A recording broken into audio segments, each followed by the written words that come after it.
Hey, it's me, Vicky Marie. Good morning, good afternoon, or good evening, wherever you are in this crazy world we're living in. So I've had to start a little bit earlier than I was planning. Mondays are a busy day as far as Spanish classes are concerned. So those of you who know me and my channel, you know that in my other life, I am a teacher, a Spanish teacher, and I have classes this morning. So I need to go through what's happened in the trial. Because of course, in this mushroom murder trial, this trial of Erin Patterson, this lady, there's been a little break, hasn't there? Friday finished early because Fridays they do finish early. Then there was a bank holiday in Australia yesterday. So it's been quite a few days since there's been anything going on. And it's back with a vengeance. Erin is back being cross-examined for the attempted murder and triple murder of these poor souls that went to lunch at Erin's house and ate beef Wellington that was laced with death cap mushrooms. That is not in dispute. The dispute is, how did those death cap mushrooms get into that beef Wellington? Did Erin do it deliberately, or was it all a tragic accident? This is really the crux of this case, isn't it? And when we finished on Friday, Erin was giving her evidence. She'd given her evidence. She was being cross-examined by the prosecutor, Nanette Rogers, who I've got a picture of somewhere here. And she was facing the cross-examination of the prosecution lawyer, Dr. Nanette Rogers. And that's where we were. Now, there's been lots of lies, of course, that have been exposed from Erin. We know that. That's why we call her Pinocchio. I think there's no doubt about it. Erin is economical with the truth, isn't she? So I've got a new little buzzer to every time we see a lie. I mean, of course, the members have got the Pinocchio emojis to put up, but also every time I think Erin's been caught out in a lie, I'm going to be playing that siren. So so as I say, I have to rush through a little bit because I have classes. Also, I'm waiting for a shopping delivery, so that'll happen in the middle of everything. I was hoping it'd happen before I started, but that's not likely to happen. But so, it's all going to be chaos as usual. So thank you to all of you for liking, for subscribing, for watching. Special thank you as always to my members. Special thank you to those of you who buy me Ko-Fis, send me super stickers, nice emails, leave nice comments, are interested in the cases that I cover. Thank you so much. So let me take that off now. And hi, lovely lurkers, and hi, replay crew. And let's see who's in the chat at this ungodly hour of the morning for a lot of people. Hi, Yvonne. Hi, Yvonne. You're up early. Hi, Pam. So, yeah, the early birds will be here to see this. And, some people won't get here in time. They'll have to watch on replay crew. This is the only time I could do this update. The updates are important. And today is just, I keep thinking it's Monday. It's not, it's Tuesday. But Monday, Tuesday, Wednesday are like my busiest days for classes. So I've got classes then till, late. It'd be like about 2:00 before I could talk about it, which I know a lot of my Australian viewers, who of course there are quite a few concerned with this case, they'll probably be tucked up in bed by then. So I thought I'd just do it now. And as I say, probably be a bit of chaos. The shopping will arrive right in the middle of it, no doubt. But anyway, there you go. So let's now. So I just want to let you know that almost immediately, Erin got caught in a lie. So I'll be using that siren for the lie almost immediately. You know, as soon as the case got back underway, Erin's back in being cross-examined by Dr. Rogers. And let's just remind ourselves that Erin has pleaded not guilty to 3 counts of murder and 1 of attempted murder. She started giving her own evidence in her defence last week. Of course, she got an easy ride from the defence lawyer, but now she's being cross-examined and it's not such an easy ride. And I think this might be a mistake, but I don't think the defence had any, there is no other defence really. So yeah, they've had a long weekend there because of Charlie Boy's birthday. And let's see. So court did not sit yesterday. Friday was a short day in court. Here's Nanette Rogers here. And she's about, so the person that's reporting on this, we're in the ABC News as normal. This guy says he's in the media overflow room today. So it's important to remember this case is not being televised. This trial is not being televised. But I think there's 8 media representatives every day allowed in the actual courtroom. But that's like a question of, they just draw lots really. So it looks like today's in the overflow room. So there's a media overflow room and they are getting to watch the trial, but they cannot take any videos or take any photos. They can only report back to us, what they hear, what they see. So it's subject to their interpretation, of course, but I think the ABC have been very good with their coverage. So he was watching Erin Patterson give evidence on a large screen. I would love to see her giving evidence. I'd like to get body language clues, and the way she actually speaks. I mean, I think they've done quite well of painting a picture of Erin, but it would be nice to actually see for yourself, wouldn't it? Miss Patterson is wearing a dark coloured paisley top, sitting in the witness box she has occupied for the past few days of the weeks-long trial. So yeah, we're in the 7th week. This is a very long trial. It was always said it would last 4 to 6 weeks, and then at some point the judge said, it won't last that long, but it has. It's gone past that. We're now in the 7th week, and to be honest, it looks like it's going to continue for a lot longer now. A lot longer still. And the judge, Justice Beale, let's have a look at him. Hi, Angel. Justice Beale. Where is he? Yeah, he actually said, how long's a piece of string as far as the length of this trial is concerned? So we might still be watching this trial at Christmas at this rate. I mean, he just said it'll take as long as it'll take, and that is fair enough, isn't it?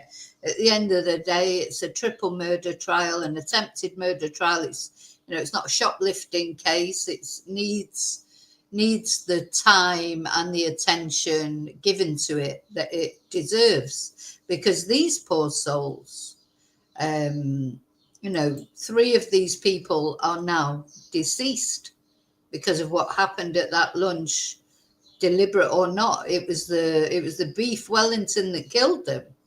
It was the death cap mushrooms in this beef Wellington, regardless of whether they were put there deliberately or not. And of course, Don and Gail, they were Erin Patterson's estranged husband, Simon, his parents. And then this was Heather Wilkinson, Gail's sister, and Ian Wilkinson, the only survivor. Although he had to have a liver transplant, but he did survive. He's the only survivor. He's given evidence at the trial that Erin has practically called him a liar, because Erin has refuted the evidence that he's given. She obviously wasn't expecting anyone to survive. And that's something that will come up over and over again. I think the biggest thing that Erin is refuting, that Ian says, because Ian says that Erin invited them to tell them that she had cancer. She's now saying she didn't say that.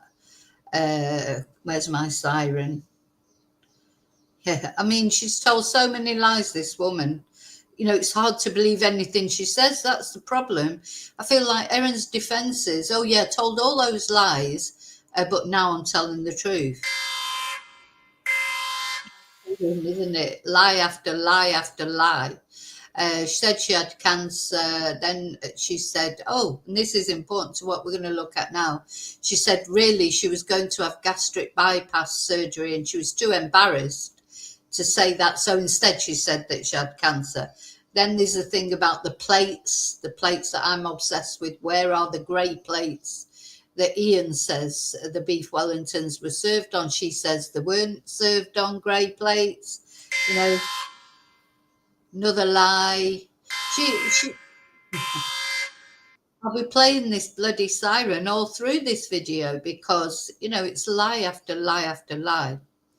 Anyway, as you'll see, she gets started on a lie, you know, as soon as this, hi, David, as soon as this, this gets going, literally, she's not out of the traps before she starts with a lie. So look, Prosecutor Nanette Rogers picks up her cross-examination right where she left off. On Friday, Erin Patterson told the court she had an appointment booked at an Enrich clinic in Melbourne in early September 2023, and the court hears that the appointment was later cancelled. So remember, she said she had this appointment for gastric bypass surgery, but then Dr. Rogers asked her, oh, the Enrich clinic does not offer gastric bypass surgery or gastric sleeve surgery. Agree or disagree? And this is Erin's stock answer to everything. I don't know, or I don't remember. Anytime she gets into any trouble with her lies, you get I don't know or I don't remember. So she says she's puzzled because she recalls having an appointment with them for gastric bypass surgery. Oh, it would have been related to weight loss surgery. Perhaps it was a different procedure I was doing with them. I was looking into liposuction as well. Hi. There we go again. So,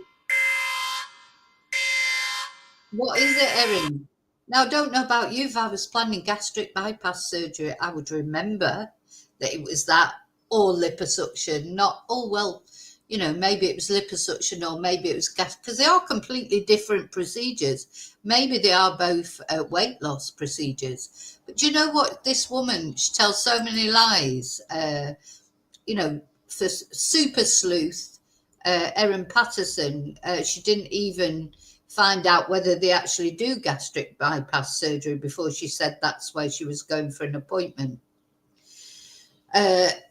So Dr. Rogers puts to Miss Patterson that she lied to the court when she said she had an appointment at the clinic for gastric band surgery. And Miss Patterson says, this is what she, no, it wasn't a lie. That's what my memory was. Not a lie. No. Erin Super Sleuth does not tell lies, does she? So we must remember she is innocent till proven guilty. It's the lies that are getting me. You know, you try to keep an open mind, but you know, how many lies can someone tell before you just don't believe anything they say? You know, she's a compulsive liar, this woman, isn't she? I mean, they never stop. These lies never stop. You know, it's just, and everybody else is either, well, she doesn't call the other people a liar. She says that they must have remembered it wrong. Just anyway. Dr. Rogers then returns to visits to the iNaturalist webpage made in May 2022 from a computer later seized by police from Erin Patterson's Leon Gaffer home. Last week, Miss Patterson told the court she couldn't remember if she'd made the search, but she does remember wanting to know if death cap mushrooms grew in Gippsland. If we accept that it was you who was on the iNaturalist webpage or website on this date, you looked at a post relating to observations of death cap mushrooms in Moorabbin, Dr. Rogers says. There's some back and forth as Miss Patterson asked to be taken to the specific record of the website visit logged in forensic analysis of that computer. I suggest that you had an interest in death cap mushrooms generally, which was not limited to whether or not they grew in Gippsland, Dr. Rogers says. Incorrect, Erin replies. Erin gets quite shirty with Dr. Rogers, of course, because Dr. Rogers is challenging her lies. Dr. Rogers summarises Miss Patterson's evidence from last week about whether a visit to the iNaturalist site on May the 28th was the first time she had visited the site. And she said, I don't remember ever visiting iNaturalist. She doesn't remember. I think she's got senile dementia, this woman, or Alzheimer's or something. She needs to be tested because she doesn't remember anything. I suggest you were familiar with the iNaturalist website before this date because you entered iNaturalist as a specific search term.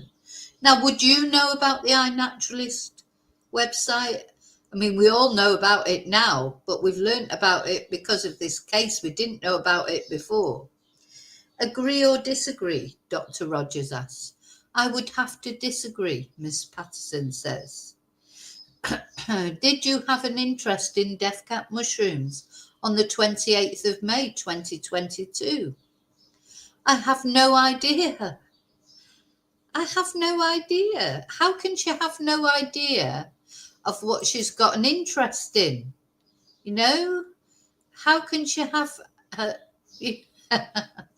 can she have it's just crazy. Let's have a little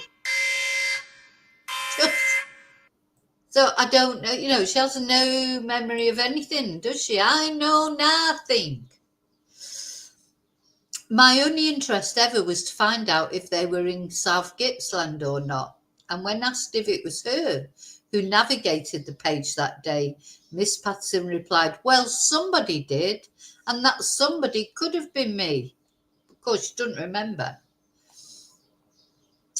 So, Dr. Rogers has been taking Miss Patterson to more website visits, captured in forensic digital analysis of a computer seized from Miss Patterson's home.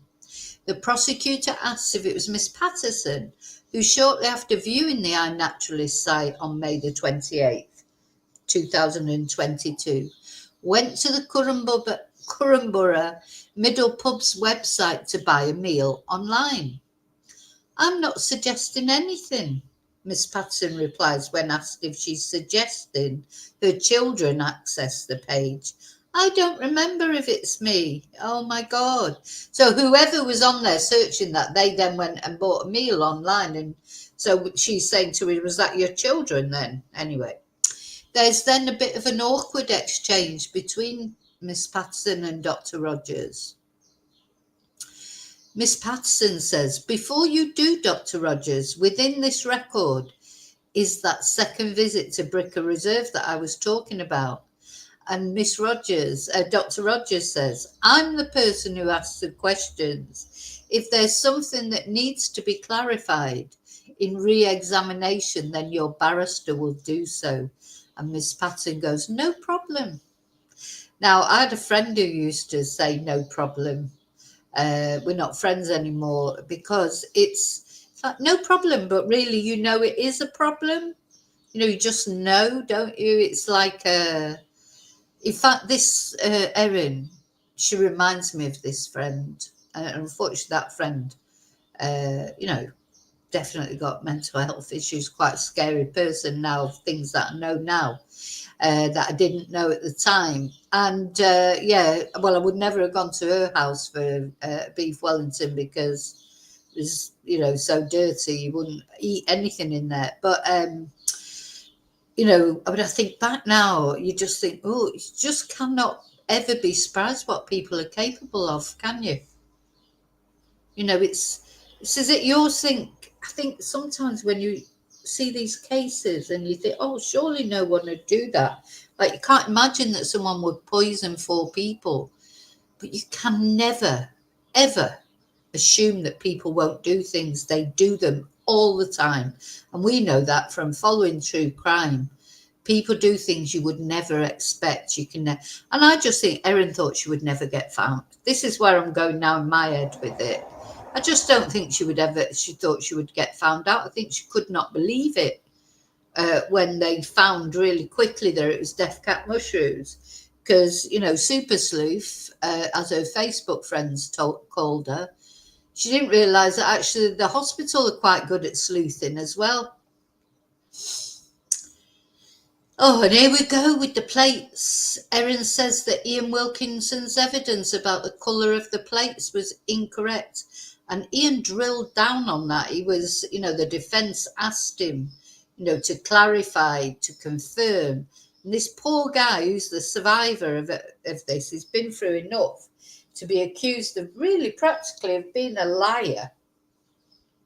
He said that the 4 guests were served on different coloured plates to Erin's.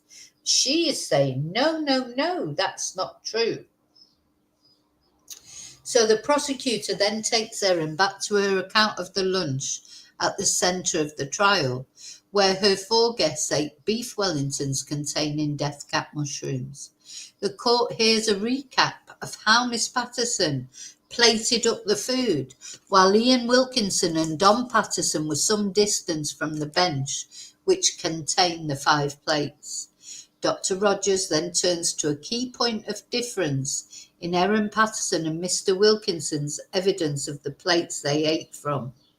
Mr. Wilkinson told the jury the 4 guests ate from grey plates. He was clear on that, while their host ate from an orange-coloured one, and none of these plates have ever been found. Mr. Wilkinson told the jury the 4 guests... Oh, sorry. Dr. Rogers suggests that Erin's account that she only had white, black and red-black plates was a lie, and Miss Patterson rejects the suggestion. So here we go again.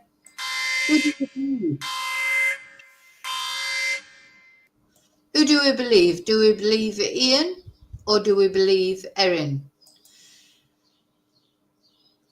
Do you say that Ian Wilkinson has given incorrect evidence around the issue of the plates? Dr. Rogers asks. Yes, I do. Everyone's wrong except Erin. Doctor, let me just check you're all okay in the chat.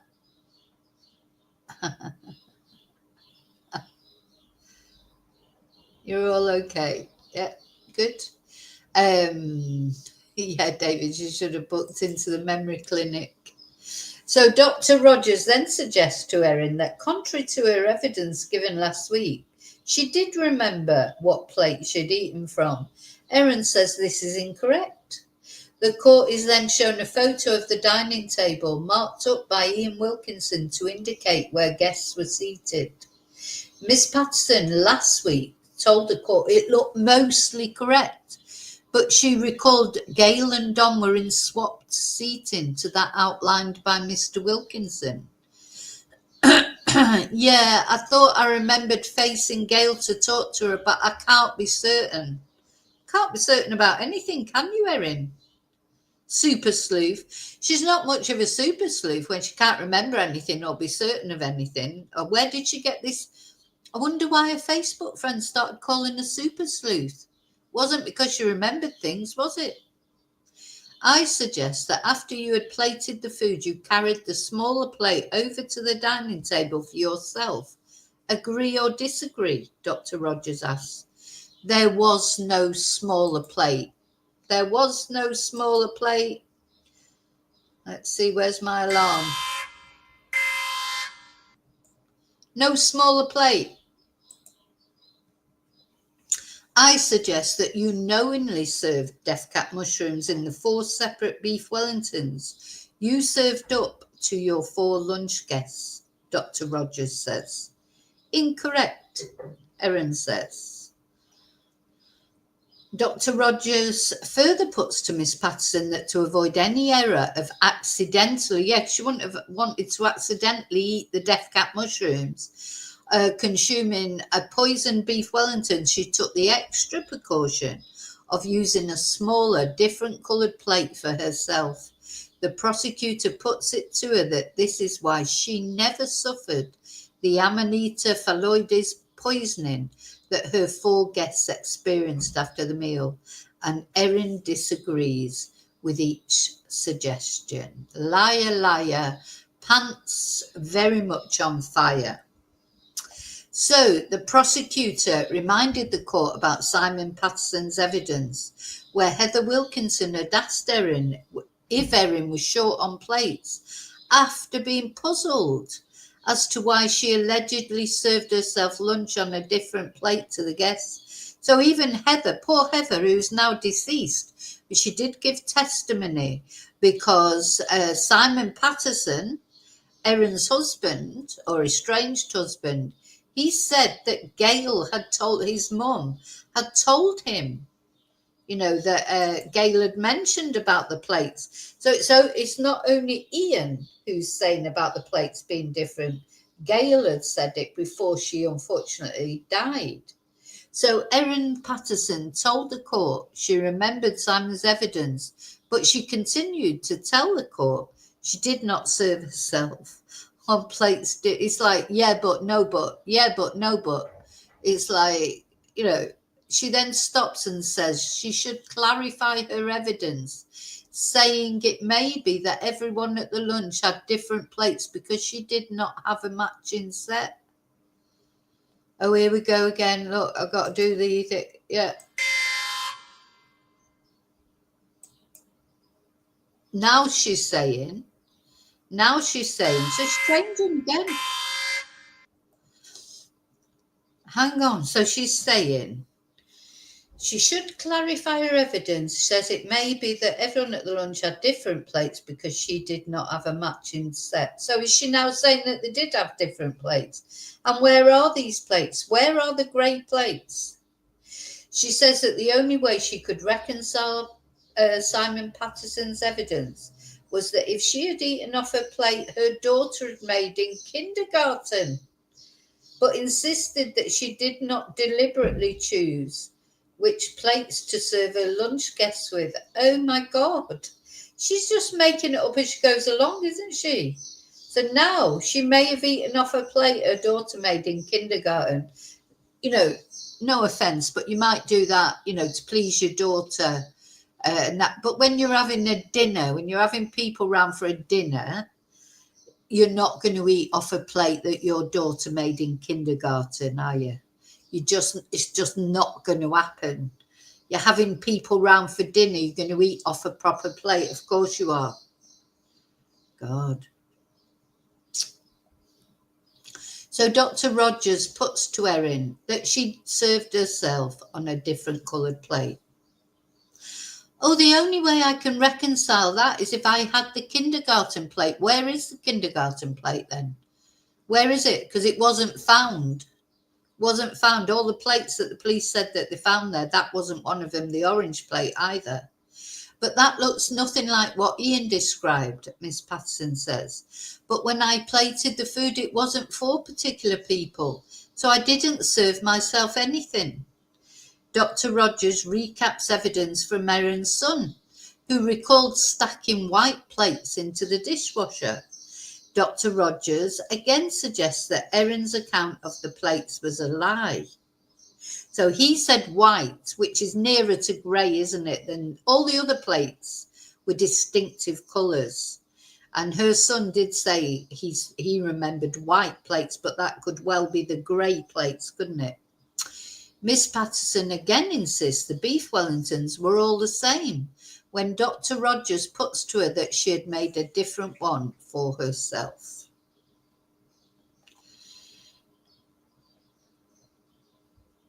The prosecutor then moves to the topic of how much of her beef Wellington meal Erin Patterson ate.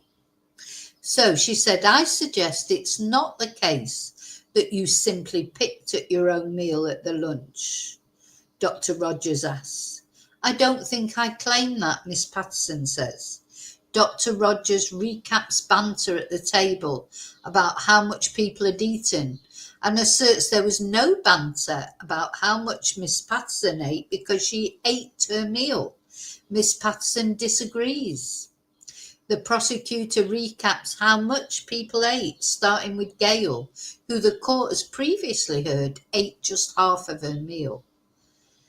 It may have been more, it may have been less, I didn't measure it, Miss Patterson responds. Dr. Rogers then moves to an account from Dr. Rhonda Stewart, who previously told the court that Miss Patterson had told her she'd eaten roughly half of her meal.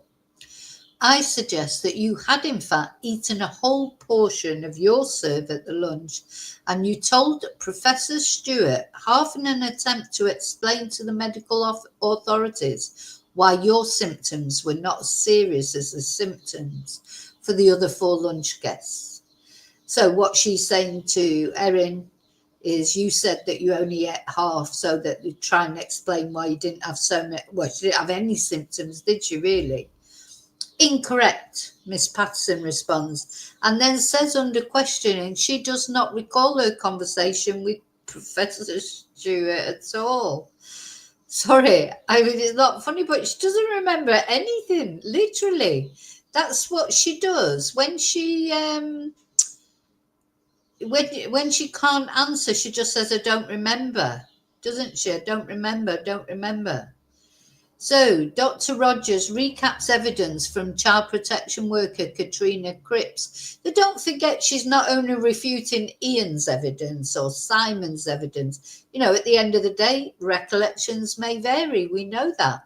But this is too many people that she's casting aspersions on their recollections.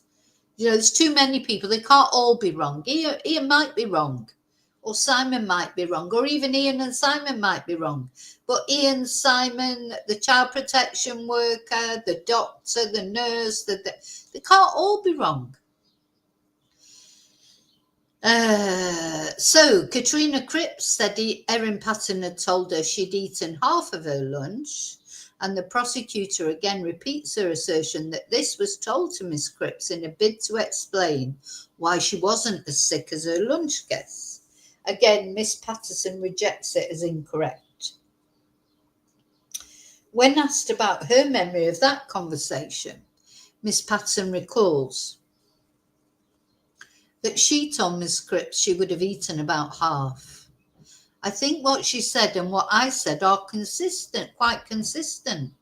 She says, I believe I would have told her about half.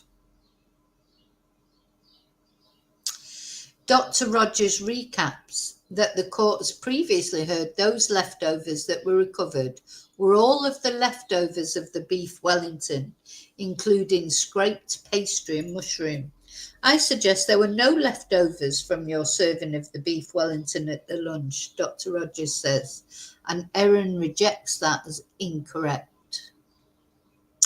Right, now, go into a little bit of detail here. So I'm just warning you, if you haven't had your breakfast yet or your dinner or whatever time it is where you are, just be aware there's going to be talk about loose stools and vomit. Dr. Rogers then moves to another part of Miss Patterson's evidence that she binge ate 2/3 of an orange cake and vomited shortly after the lunch guests had left. See, she's saying that, isn't she, to try and explain why she didn't have many symptoms. You know, there's a few ways she's trying to say she only ate half, then she threw it all up because she binge ate this orange cake. She's making all these reasons, isn't she, why she hasn't, you know, they had these terrible symptoms, violent symptoms, and she had a little bit of diarrhea, didn't she? Did she even have that, to be honest? So she's making up these lies to cover that. So your evidence is that sometime on the that afternoon you caused yourself to vomit, correct? Dr. Rogers asks. Correct, Erin replies. Is it your evidence that the vomit was partly constituted by the beef Wellington?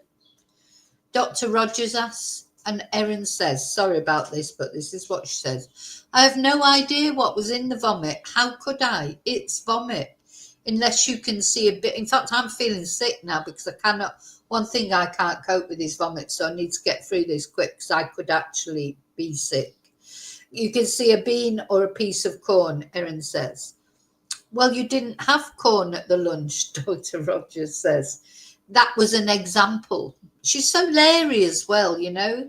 Everything she says, she's challenging this woman instead of just telling the truth. Thing is, if you've got nothing to hide, you don't have to be worried about being cross-examined, do you? Erin Patterson is focused on the prosecutor during this fairly rapid line of questioning, blinking repeatedly. Doesn't that mean blinking repeatedly means thinking hard? Apparently, according to body language experts, I bet she is thinking hard. Then the prosecutor just comes right out with it and accuses her of lying. She then moves to the topic of what Erin Patterson told people about her consumption of beef Wellington in the days after the lunch. I don't agree that I ever said I only ate half, Miss Patterson says, later adding, I didn't have a tape measure. Right, got to put this. So, yeah, see how leery she is? See how leery she is? You know, I didn't have a tape measure. She's being sarcastic. Red flag warning. 3 people are dead. And 1 person only recovered by the skin of his teeth. And she's like, you know, I didn't have a tape measure. You know, like being leery. I just don't think you would be leery in that circumstance. So Dr. Rogers puts to Erin Patterson that she's lying to the jury about vomiting after the lunch in a bid to downplay how much food she ate. I wish that was true, but it's not. Why does she wish that was true? What do you mean? Why would you wish that was true? I wish that was true, but it's not. What a ridiculous statement, Miss Patterson says. Dr. Rogers then recaps that the court has previously heard another person at the lunch ate half their beef Wellington, Gail Patterson. So poor Gail, she also only ate half, and Don, her husband, he supposedly finished off her half.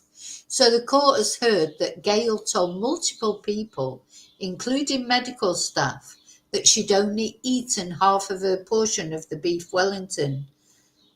But Erin agrees that her evidence now is that Gail had eaten quite a lot. So, right, God, back to the thing. So even the dead woman, even her dead mother-in-law, she's querying what she said. Gail herself said she'd only ate half. And Erin is saying she'd eaten quite a lot, actually. Oh, my God, this woman is not, you know, honestly, the more we go into this, you just think she's pure evil, this woman. But she adds, but these are guesses. And Dr. Rogers says, I suggest you have told this jury that Gail ate quite a lot to try and explain away why she was so much sicker than you. And Erin rejects the suggestion as incorrect. Dr. Rogers then moves to the aftermath of the lunch and puts to Erin Patterson that she never told her son or daughter she was sick on the Saturday. She says she can't recall if she did or didn't tell either of them on the Saturday. And Dr. Rogers then moves to evidence from Erin's son, who told the court that on the Sunday morning after the lunch, his mum, I thought the lunch was on Sunday, wasn't it? On the Sunday morning after the lunch. I thought the lunch was on a Sunday, but anyway, his mum was having coffee when he came downstairs. Erin says that's not true. Yeah, I think this is the Monday morning. She's previously told the court she was drinking something like a lemon and ginger tea from a coffee mug. But she disagrees with evidence from her son, so her son's got it all wrong now as well, who the court has previously heard recalled his mother telling him they couldn't go to church that morning. Disagree, Erin says. Of course, who is a son now making it all up?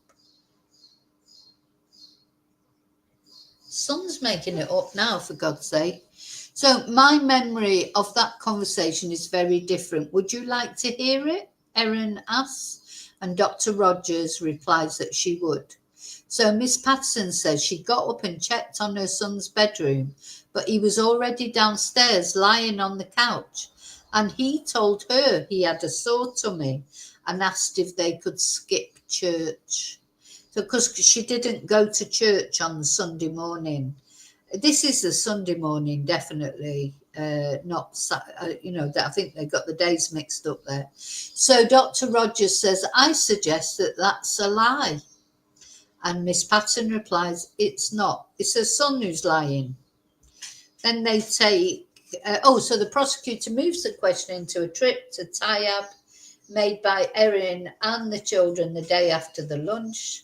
The courts previously heard the trip was made for a planned flying lesson. So remember this was Erin's son's flying lesson. So although Erin supposedly was ill, she decided to go for an hour and a half's drive, take him to this flying lesson.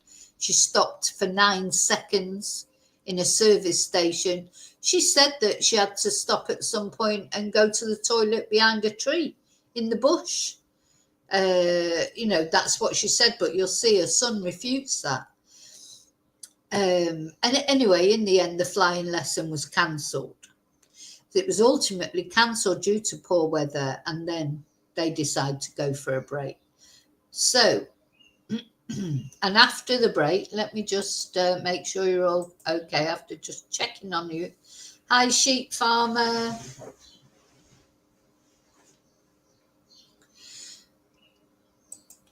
So then prosecutor Nanette Rogers asks Erin Patterson about her car trip to Tayab with her children the day after the lunch. And Dr. Rogers says the courts previously heard that Erin's son told his mother she didn't have to take him if she didn't feel well, but she was keen to go.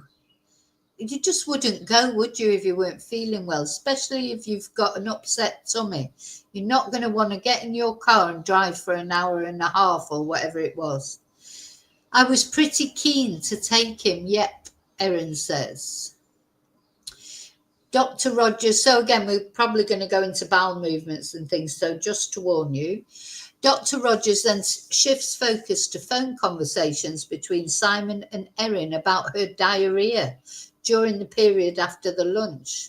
The prosecutor says that Simon previously told the court Erin had told him she was experiencing D, I'm not going to say the whole word, as early as mid-afternoon Saturday. Erin can't recall saying that. So Erin had told Simon that. So I've got to go back to the... I'm going to be wearing this out this over. So she told Simon that, but she can't remember saying it. She can't remember saying it along with everything else. The prosecutor says Simon's evidence was that Erin had told him she'd felt unwell on the Saturday evening and had struggled to drop her son's friend back home. My memory was I'd had a few loose bowel movements before then. I wouldn't call it D, Erin says. Dr. Rogers then asks if, in line with Simon's evidence, Erin had told Simon she was suffering from frequent D, perhaps every 20 minutes. And Erin says she might have described it that way at its worst. So she's got frequent D, frequent diarrhea, every 20 minutes, and she decides to go on this hour and a half car journey. In response to a detailed line of questioning about the frequency and scope of D, she conveyed to Simon during that time, Erin says it's very hard to dissect sentences up into tiny parts and analyse them. Dr. Rogers then asked Miss Patterson if she agreed with Simon's evidence that during this time period she told him she would poo my pants while driving. And she says, I did not tell him. I was afraid I would poo my pants. Here we go again. Simon, Erin, not Erin, Simon. Just, I don't know. I've forgotten which one. I'm going up. So then the prosecutor's line of questioning returns to the car trip to Tayab made by Erin and her children on Sunday for a planned flying lesson for Erin's son. And the court hears that Erin's son told the police at no time on the trip did his mother need to go to the toilet. But Miss Patterson, remember, told the court her diarrhea had forced her to stop by the side of the highway and relieve herself in some bushes. So I wonder again, who's telling the truth? Is it Erin or her son? Who do you think is telling the truth? The court briefly focuses on the frustration Erin expressed to her son's flying instructor when the lesson was cancelled at the last minute after they'd travelled about an hour from Leongatha. Pretty sure I did complain, yes, because I'd had a lot of problems with Tayab over the months that my son was doing his flying lessons. On the way back, she says they stopped at Kuwi Rup and her children got out of the car. She says her son bought her a coffee, which she drank a little of. She said she probably threw the rest out. On the Monday morning, after the Saturday lunch, the court has heard Erin's son recalled he came downstairs. It was a Sunday lunch. It was Sunday, not Saturday. So this guy's getting this wrong here. It was definitely Sunday at 12, wasn't it? The lunch. Now I'm thinking, oh God, am I wrong? But I'm sure it was Sunday. Anyway, the court has heard Erin's son recalled he came downstairs and his mother was drinking coffee at the dining table. Miss Patterson says she wasn't drinking coffee from the mug. Dr. Rogers then walked through the following events where the children were taken to the bus to go to school. Miss Patterson says she did call Simon and ask him to help drive her to Leongatha Hospital, but she disputes. She told him she feared she would poo her pants. And then a little after 8 a.m. on the Monday, the court hears that Erin Patterson arrived at Leongatha's urgent care centre and reported her gastro symptoms to the doctor. The doctor, Chris Webster, has previously told the court when Miss Patterson told her his name, he brought her into the urgent care department because they were expecting Erin, weren't they? Did he indicate at that point whether or not he recognised you as being the chef of the lunch on the 29th? Yes, he did, Erin replied. Dr. Webster previously told the court that he told Miss Patterson there was a concern about death cap mushroom poisoning and he asked her where she got the mushrooms. But Miss Patterson says she doesn't think he asked her where she got the mushrooms. That's not my memory, no, Erin says. Here we go again. So the doctor is not telling the truth either. So, that's everybody's not telling the truth. Her estranged husband, deceased Gail, Ian Wilkinson, now the doctor, her son. None of them are telling the truth.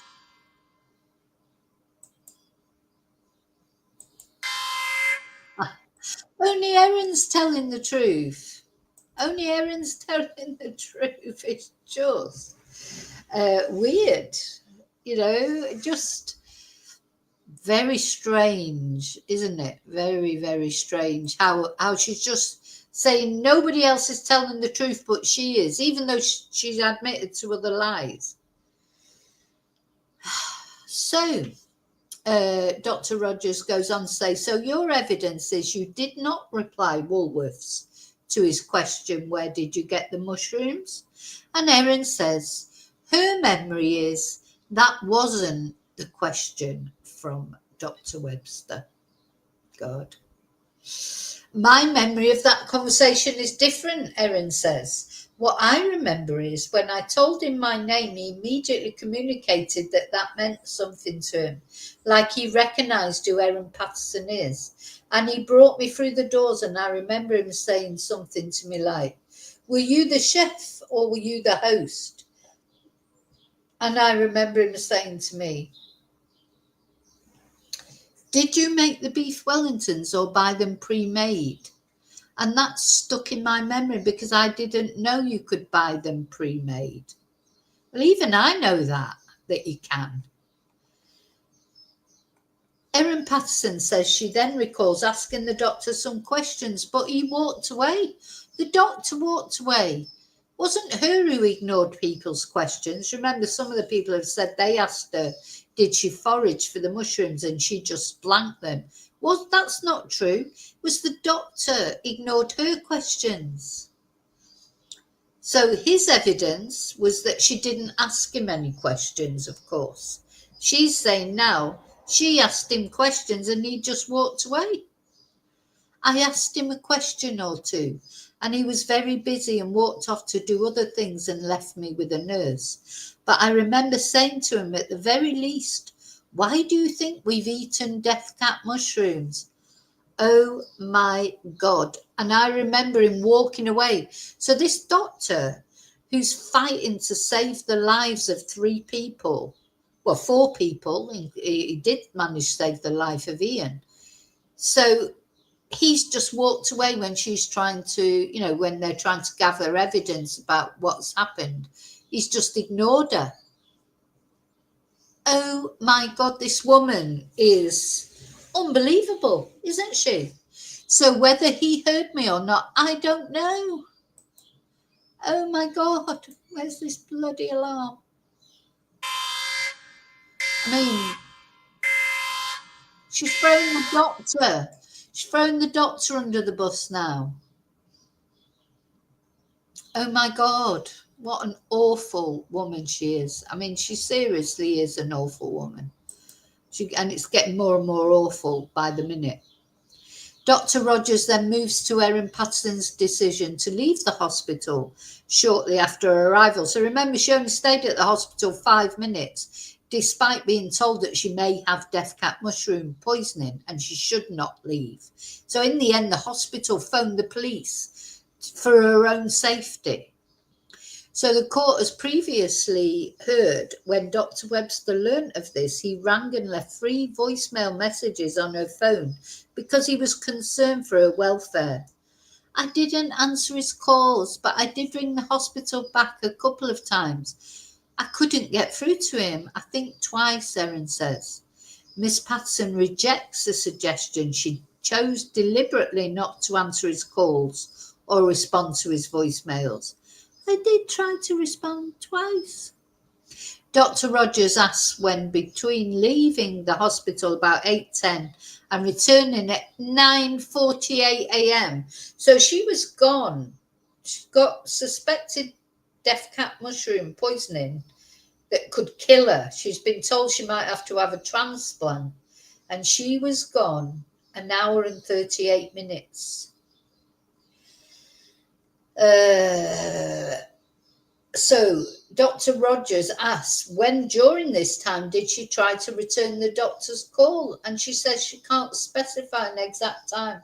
Surely they know from her phone records if that's true or not. I mean, to me, it obviously isn't true, but I would think that'd be easy to prove one way or another, wouldn't it? So then the hospital nurse, Kylie Ashton, we heard her testimony.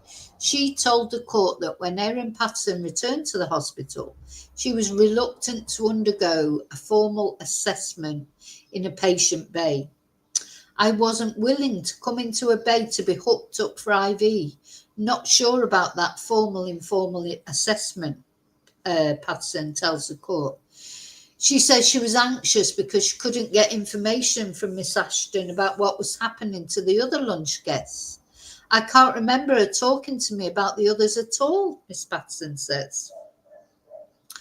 Dr. Rogers recaps that Miss Ashton's evidence was that Miss Patterson would probably need to receive liver-protecting treatment in light of the suspected death cap mushroom poisoning. I just remember being told I needed treatment for the mushroom poisoning, something like that. Now, did you think you would remember, wouldn't you, if somebody told you that you may need a liver transplant or you need liver protecting treatment, that these mushrooms can kill you? I do think that you might remember that, somehow.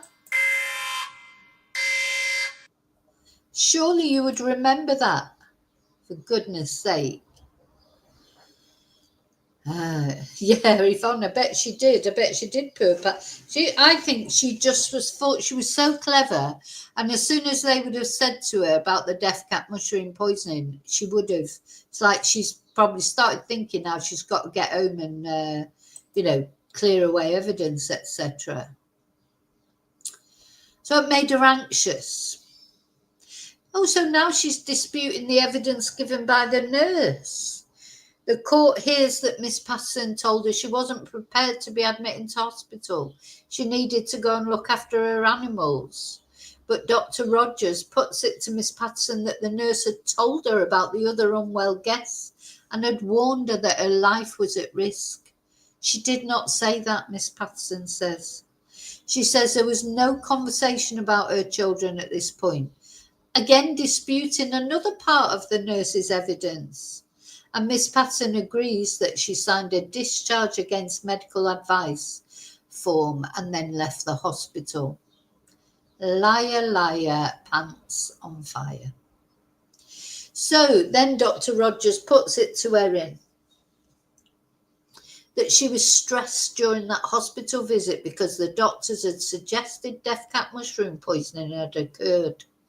And I suggest, says Dr. Rogers, you were shocked that the doctors were onto death cap so quickly. And then Erin says, I was anxious at the idea we might have eaten those things. And Dr. Rogers says, and you were worried that you were going to get caught. Correct or incorrect? Incorrect, Erin replies. You weren't prepared to answer questions about why death cap mushrooms were in the meal. Correct or incorrect? I'm not sure anyone asked me, so I'm not sure what you're referring to, Erin replies, and the jury breaks for lunch. So they come back from lunch and she's asked about her visit to Leongatha Hospital on Monday, July the 31st. It's saying it was a Saturday lunch. I don't know why I had it in my head it was a Sunday lunch. So they didn't get ill until Sunday. When did they get ill on the Sunday? Yeah. Okay, so it was a Saturday lunch. So this is 2 days later. Gosh, it took them a long time, didn't it, to get ill from after they had the lunch? God, it did take a long time for them to get ill. Anyway, so she's asked about her hospital visit. So Dr. Rogers jumps back to the start of the Monday when Erin first left the hospital at about 8:10 after staying for just over 10 minutes. Medical staff even went outside with you to stress you should not leave. And she does agree that's what happened. But she says she remembers the emphasis was more on her signing the discharge form before leaving. Well, yeah, because they don't want to get sued, do they? The examination then turns to what staff told Miss Patterson about her life being in danger and the need to treat her immediately. I do remember it being communicated to me that the medication was time critical. It needed to be done, within a timely manner. I suggest that you knew your life was not threatened at this point. Agree or disagree? Dr. Rogers says. I wouldn't say I knew. I didn't think it was. Yeah, she knew, in my opinion. I suggest that your behaviour at leaving Leongatha Hospital a few minutes after you'd presented there was because you knew you had not consumed death cap mushrooms. Agree or disagree? Dr. Rogers asked. I didn't think any of us had, but that wasn't why I was leaving, no, Miss Patterson replies. Dr. Rogers puts to Miss Patterson she was rattled that doctors had uncovered the presence of death cap mushrooms in the meal so quickly. I think that's exactly what happened, but anyway. So the cross-examination then turns to whether Erin Patterson went and had a lie down after she left the hospital. Dr. Rogers suggests that having a lie down would be the last thing you do after being told you'd potentially been exposed to a dangerous poison. Yeah, could you imagine somebody telling you, oh, you may have eaten death cap mushrooms and you may die, so you think, oh, just go and have a lie down. It's like you wouldn't think that you'd ever get up again, would you? You would think, you're not going to go and have a lie down. You couldn't have prized me out of that hospital if I thought I'd been poisoned. My kids would be the next ones to come to the hospital because she was reluctant to take the kids as well. So it might be the last thing you do, but it was something I'd do, Miss Patterson says. It might be the last thing you'd do, but it was something I'd do. Okay. And she disputed that anyone had told her life was at risk. But they told you that they suspected death cap mushroom poisoning, correct? And Miss Patterson, said yes. So she's saying they didn't tell her life was at risk, which is a direct contradiction to what they said because, they tried to sort of frighten her because they were concerned that she was going to leave the hospital. They told her that she would likely have to have a transplant if she had been poisoned, etc. She's saying that they were lying. Good God. She's unbelievable. Questioning then zeroes in on where Erin Patterson was on the Monday morning during a roughly 90-minute period when she was away from Leongatha Hospital. And Dr. Rogers recaps past evidence from an expert witness that suggested that Erin's phone had moved towards the Outram postcode on Monday. He said that the most consistent explanation for these records is you taking the major road southwest of Leongatha. And Dr. Rogers suggests that after leaving the hospital, she drove along the Bass Highway towards Outram. I did not, and that's not possible, Miss Patterson replies, disputing that the Bass Highway leads towards Outram. So not only everybody's lying, but also the highway's wrong as well. Miss Patterson says she remained at her house in the time between leaving Leongatha Hospital at 8:10 and returning about 90 minutes later. She just went home, according to her. Where's my liar thing? Come on. So for 90 minutes, she just went home and had to lie down. Do you believe that? Someone's just told you you've got you may have death cap mushroom poisoning. You go home and have a lie down for 90 minutes or an hour. Dr. Rogers suggests that feeding the animals and packing her daughter's ballet bag did not take up the full period of 1 hour and 40 minutes that Erin was absent from the hospital. The prosecutor puts to Miss Patterson that she used this time to determine what to do next. Get rid of those plates. That's when those plates, God knows where she took them, those grey plates and that pink plate or orange plate that she used. That's when she got rid of them, I think. Anyway, after realising her death cap mushroom poisoning plot was at risk of being uncovered by doctors, Erin rejects that suggestion. What are you saying I was doing? Erin asks. Thinking about ways to cover your tracks, Dr. Rogers says. Oh, listen to this. Talk about Larry. I should have a Larry button as well. Oh, okay. You're saying I spent about half an hour and a half thinking. Is that what you're suggesting? I'm sure I did some thinking in that time, but it was not about covering my tracks, Erin says. She's a alleged murderer. She's a Larry alleged murderer. Oh, right, great. Now we're taken to Erin's bowel movements in hospital. So a medical worker said she told staff a bedpan with liquid in it was a bowel motion, despite it looked like wee. I think I did say something like that. Yeah, Miss Patterson agrees. The court is then shown a bowel chart for Miss Patterson, documented by a hospital worker during her time there. It notes 3 trips to the toilet within 6 minutes. And Dr. Rogers asked if Miss Patterson felt the need to reassure the staff that it was a bowel motion. And Miss Patterson responds that she wanted staff to know she was not an idiot after they'd requested a stool sample. There's this liquid. I didn't want her to think I was an idiot that did a wee instead of a stool, Miss Patterson says. And Dr. Rogers asks if it was really a bowel motion on all 3 occasions, documented on the bowel chart, and Miss Patterson says yes to each. Liar, liar, pants on fire.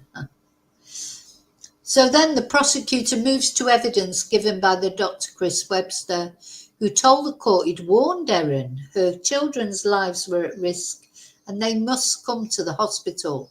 She agrees he told her that the children could be scared and alive or dead, when she expressed reluctance about bringing them into hospital. He made it clear that he thought they might be at risk, she says. And Dr. Rogers says in the face of that, she was reluctant to tell the children. Miss Patterson says the doctor's comments struck her as bizarre, and he was yelling at her at the time. Although she adds, she's since discovered that that was the doctor's inside voice. So Dr. Webster previously commented in his evidence that he had a loud voice that could easily be heard.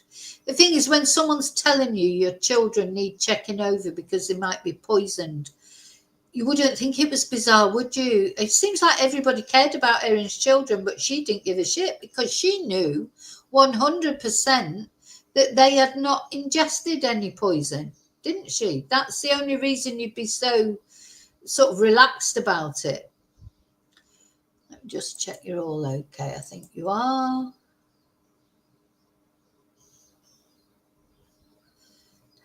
Hi, Loneslow. Yeah, you know, it just the more this case goes on, the more you do feel, you know, I can't say it's a case that the more I watch it, I start to question Erin's guilt. You know, it's the more I watch it, I become more and more convinced of Erin's guilt. You know, that's just the way I feel. So Dr. Rogers says about this time Erin would have been feeling stressed about people figuring out that she had included death cap mushrooms in the meal. But Miss Patterson says this is incorrect. She then asked about a conversation with another nurse during that morning when they told the trial they'd expressed concern to her about her children's health if they'd eaten leftovers from the meal. Miss Patterson says she doesn't recall the conversation at all, and the evidence of the health worker baffles me a little bit. I think her times are out a bit. So the health worker's wrong as well. The nurse gave evidence that Miss Patterson became teary while discussing her children and the health risk and was telling the nurse she didn't want to involve them. It's not a question of whether you want to involve them or not. They could be dying. You know, so she always does get upset, doesn't she, when it's about her children. But the thing is, surely you would be so paranoid that your children might be deathly ill. Why is she doesn't even worry about that? Anyway, she said that doesn't make sense because her estranged husband would have been on the way to pick up the children by this point in time. The nurse told the trial that the doctor then joined the conversation and reassured Miss Patterson that the treatment would help her and her children. I dispute the timing of that conversation, Miss Patterson says. So, as I say, it's not just one person she's disputing evidence of it, is it? It's several people. In fact, everyone except her is giving false evidence, it seems. To me, anyway. So Dr. Rogers then recounts how a nurse, Cindy Munro, gave evidence that while she was cannulating Miss Patterson, the accused said she didn't want any interventions. Miss Patterson says she never said she didn't want the treatment. That's what I was in hospital for. So the nurse is telling lies as well. She then rebuts more details of the nurse's evidence. I remember the conversation with Cindy and I was very upset, but she's taken a different angle on what happened than is my memory. There's a word salad again, isn't it? So she stopped short of saying that Cindy Munro is a liar, but what she's saying is it's not what she remembers, but most of the time she can't remember anything, can she? So the cross-examination then moves to a conversation with Simon, in which Erin told him she had wanted to pick up the kids from school. She agrees that Simon asked if she was well enough to pick them up, and then she agreed he could pick them up. She's asked if she paused after Mr. Patterson asked her if she was well enough to pick up the children. I have no idea, Miss Patterson says.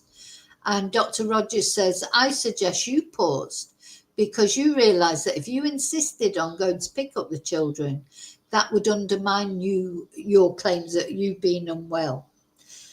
Well, I don't know if I paused or not, so I can't really agree with what you're saying. But the only thing I remember out of that interaction was, I remember he said it in a really sarcastic tone that put me off a bit. And then Dr. Rogers says what we're all thinking. Are you making this up as you go along? And Miss Patterson goes, no. The questioning now moves to the ambulance trip from Leongatha Hospital to Monash Medical Centre, when one of the medical staff described her as calm and chatty. Erin disputes she was calm.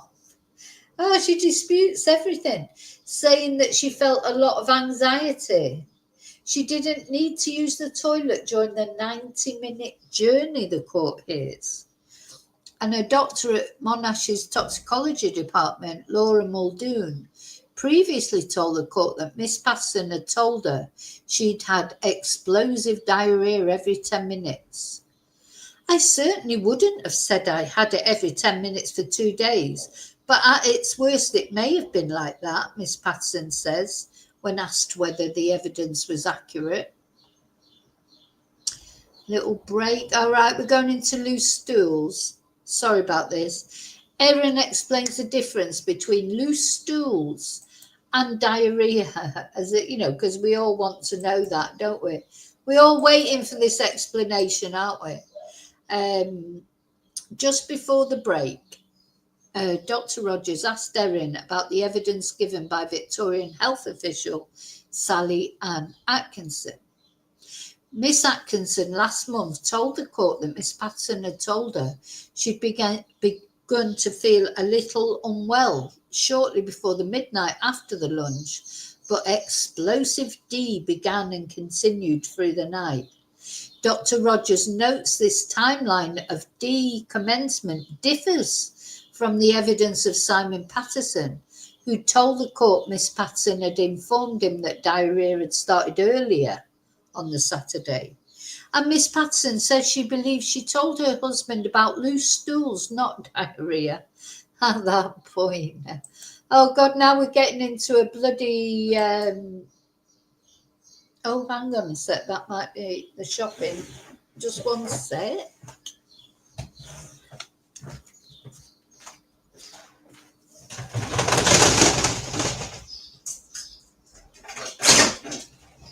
Right, come on, you dogs. Come on. Come on, come on, come on. Go on, in.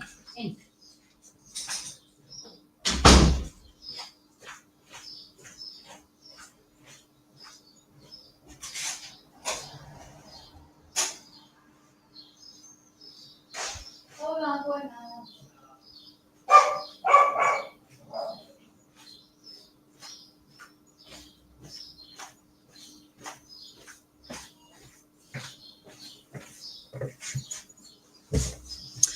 Hey, so if you were here at the beginning of this video, you'll know I was expecting a shopping delivery, so it's arrived. So, I've just had to put the dogs in there.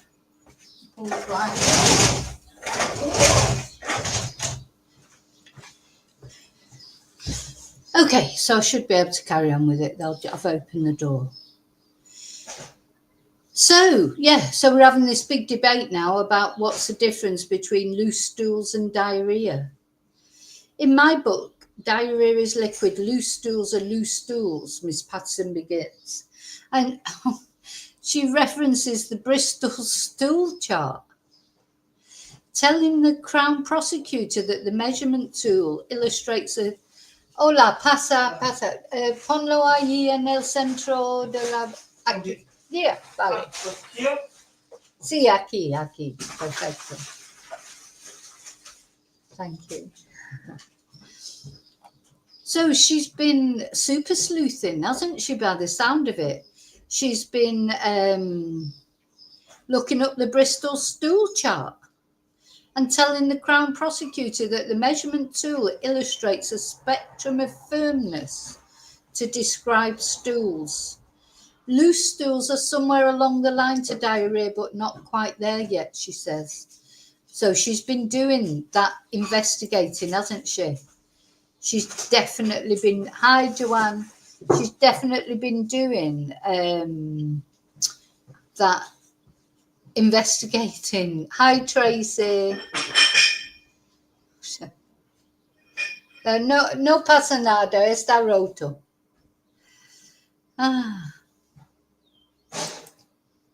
Yeah, so she's definitely been planning that, to talk about this Bristol stool chart. I mean, who would know about that?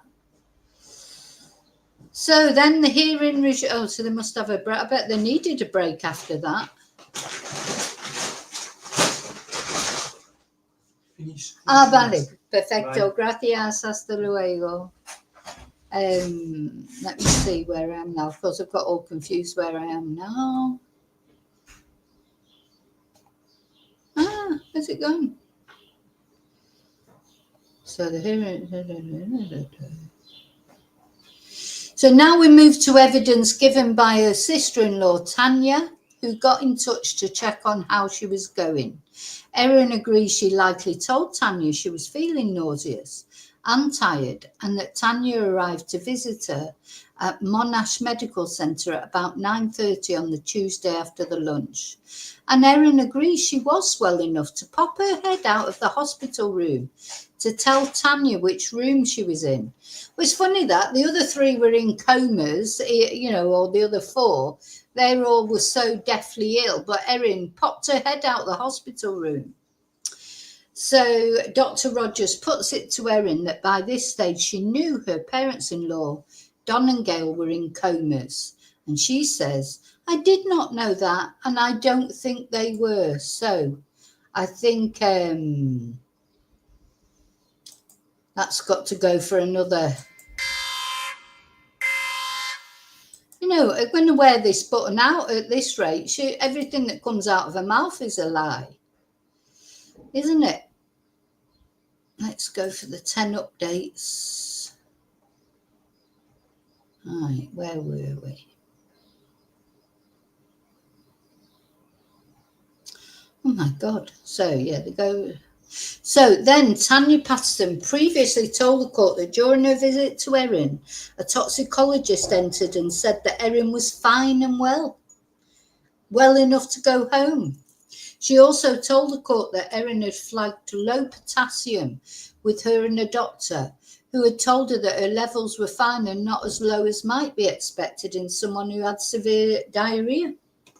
She indicated that they were fine that morning, yes, Erin says. Because they were fine, she was fine. Dr. Rogers asked Erin if she told child protection worker Katrina that she'd stayed in the car after dropping her son's friend home after the Saturday lunch, because she believed sitting could act as a cork and prevent an accident in relation to her diarrhea. Erin said she possibly did, but if I did think I was getting confused with the drive the next day to Tayab. I suggest that what you told her about sitting down acting like a cork to prevent an accident was untrue. You were not fearful of having an accident. And Miss Patterson repeats that her fear of diarrhea did not exist at the time that she dropped her son's friend home on Saturday night. I had a lot of people ask me the same questions over and over again, and I felt unwell and anxious, confused and stressed.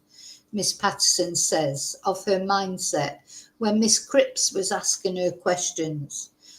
I was doing my best to answer everyone's questions, but I may have gotten things a little bit wrong along the way. Well, a little bit. So Dr. Rogers recaps to Miss Patterson that she told many people, including health professionals, her children, child protection workers, and Simon Patterson, that she was suffering from nausea, diarrhea, and abdominal pain. The reason you told so many people you were unwell was because you wanted it to appear to all those people that you were in contact with that you were also unwell from the lunch, Dr. Rogers suggests. Incorrect, Miss Patterson responds. Dr. Rogers suggests that Miss Patterson wanted to make out she was seriously unwell, with claims of explosive diarrhea and a pain score of 7 out of 10. And Erin replies, I think seriously unwell is subjective. I said what I said. What the hell does that mean? Anyway. So Dr. Rogers takes Miss Patterson to the medical test results showing her potassium levels were low on the night of Monday, July the 31st, and then progressively improved into Tuesday morning. Liver function tests conducted on Miss Patterson showed no sign of liver injury according to previous medical evidence. I suggest that you were not seriously unwell because you did not consume even a minute amount of death cap mushrooms at the lunch. What do you say? Dr. Rogers asks. I have no idea if I did or I didn't, she replies. You were not suffering from death cap mushroom poisoning. I suggest you deliberately tried to make it seem like you were. You did that because you knew you had not eaten death cap mushrooms. Incorrect, Miss Patterson says, and you knew how suspicious it would look if you did not seem sick like your guess. 100%. This prosecution lawyer is spot on. Anyway, Erin denies it, of course. So the prosecution then pivots to the evidence surrounding the discovery of leftovers from the lunch in a bin at Erin Patterson's home. A police witness previously told the court how he'd found the leftovers in an outside bin with assistance from Miss Patterson. And Dr. Rogers says the leftovers he found contained a single beef Wellington cut in half. Well, you know, she left the leftovers that she wanted to leave, didn't she, I suppose?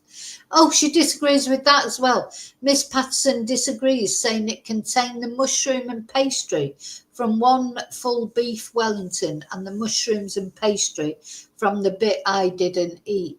So now the policeman's a liar as well. Policeman's lying along. Oh, crazy, isn't it? How everybody is lying.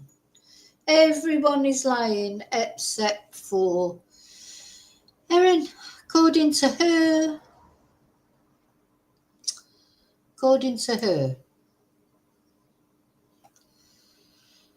And she says she had eaten somewhere between a quarter, a third, or a half of a beef Wellington. What? So she'd eaten somewhere between a quarter, a third, or a half. Right, okay. Whereas everybody else said she'd eaten all of it. Anyway, Dr. Rogers suggests that the 6 beef Wellington Mr. Patterson had prepared, Miss Patterson had prepared, was for Simon and was thrown in the bin. And Miss Patterson disagrees, saying she didn't prepare the 6 beef Wellington for Simon. I did not make that one for him. It was just an extra one. Sorry, that's a lie as well, because she was always hoping that he would come, wasn't she? Remember, she sent him that message saying, I hope to see you there tomorrow. So she was hoping that he would come. So of course she would have had a beef Wellington ready for him, poisoned or not. She's not going to be saying to him, I hope you come tomorrow. They're coming at 12:30 like she did, and not have any food for him to eat. So, it's obvious she's lying again. Oh, my God. Hey, Heather, how are you? So, crazy. And Dr. Rogers suggests the steak was removed from the leftover beef Wellington before the mushroom and pastry from that item were put in the bin. And Erin says the meat was removed and ultimately put into my children's stomachs. She's a leery cow, isn't she? Do you know what I mean? It's like she doesn't, take it seriously at least, Erin, not, making sarcastic comments. Miss Patterson has previously told the court she fed her children the meat as leftovers for dinner on Sunday. Well, that's probably where I've got the Sunday thing from, because that's when they had the leftovers. I suggest that you certainly did not feed that steak to your children, but we've been over that anyway. You no doubt disagree with me, Dr. Rogers says, and Erin says correct. And then the cross-examination returns to the assistance Erin gave police from hospital as they located lunch leftovers at her home. Dr. Rogers puts it to Miss Patterson that she assisted police to find the leftovers because she knew she had no means of removing the leftovers from the bin by herself. Why wouldn't I just say there were no leftovers? That seems really convoluted. Oh my God, she's like almost cross-examining the prosecutor. But she agrees that she did assist police. Because if you hadn't told them where the leftovers were, it would have been suspicious. Do you agree or disagree? Dr. Rogers asks, and she says, no idea about that. So, gosh, we're not even...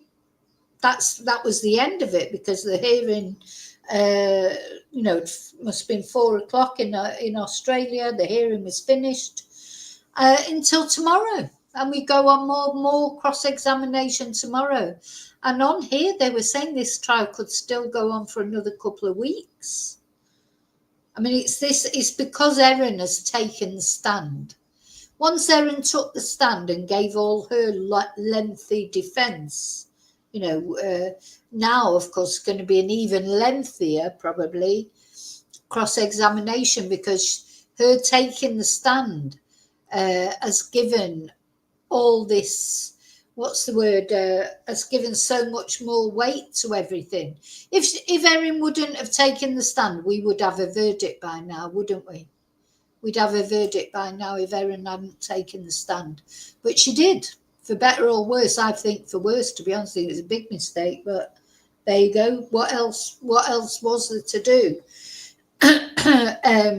She took the stand, and that has opened it up, of course, for the prosecution to go through everything she said. And with a fine-tooth comb, and she's shown herself up, even, you know, to just be a sarcastic, leery, strange person in her responses. And the jury, of course, the jury have got a better idea because the jury can actually see her. You know, it's difficult when you can't see her and judge what to think, but the jury will make their decision, won't they? So I may be back later on with another case,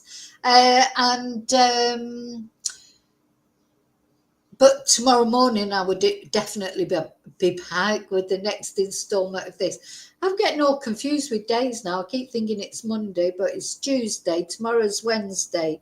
I have got some classes in the morning, but I think I can come on and talk about it a bit later than I have today. I had to get on early today because I've got to go now, put my shopping away. Then I've got to go and teach some Spanish. But tomorrow I can come on a little bit later. Oh, that's interesting, Joanne. The thing is, the definite thing, well, whether she's guilty of murder or not, the jury have got to decide. But one thing that has come out of this trial, that 100% irrefutable, even Erin has admitted it herself, is she is a liar. She is a liar. She just is. So what she's basically saying is, yes, I've lied. I lied about not having a dehydrator. I lied about never foraging for mushrooms. I lied about getting them from the Asian supermarket. She lied about all these different things. But now she's telling the truth. So what she's saying is, forget all those lies that are told. Now I'm telling the truth. And you've got to believe me. So, you know, there you go. That's exactly, I feel for her children, because they've lost their grandparents. They're probably going to lose their mum because she's likely to go to prison. And they nearly lost their dad, you know. Anyway, I've got to go, I'm afraid. So listen, have a brilliant day, afternoon or evening, whatever you're doing. Thank you so much for watching. Let me just put, there's ultimately, I've got the picture of them up in the left-hand corner, but I want to put the bigger picture of him. Ultimately, this case is about these people. 3 people dead. You know, and if Erin is found guilty, this is the most horrendous crime, because this is someone who sat there and watched them eat it, knowing it was going to, well, at least make the meal, if not kill them. Watched them eat every mouthful, chatted to them, told them she had cancer when she didn't. They all prayed for her at the end. So even now, what she was saying is the reason why she said she had cancer, because she's saying, oh, she was too embarrassed that she was going to have a gastric bypass. Even that's been proven a lie now. So now it could have been liposuction, because she's been exposed that the appointment she said she had at the place she said she had it, they don't do gastric bypass. So now she's saying, oh, well, it might have been liposuction. So she sat with all these people, ate with them, let them pray for her, let them feel sorry for her. And all the time she knew. Did she know? I think she knew. She knew she was feeding them death cap mushrooms. And 3 of them died. And one of them is there to tell the tale. But now she's really calling him a liar, because she's saying that his testimony is not true. She's a horrible woman, isn't she? Okay, I'm going. Thank you so much. I'll see you really soon in the next video. And until then, as always, may your God, I've got to go and put the shopping away and have some breakfast now. It's like, don't know if I fancy eating anything now. And then I've to start my classes. So I'll see you really soon in the next video. Take care, and may your God go with you. Bye.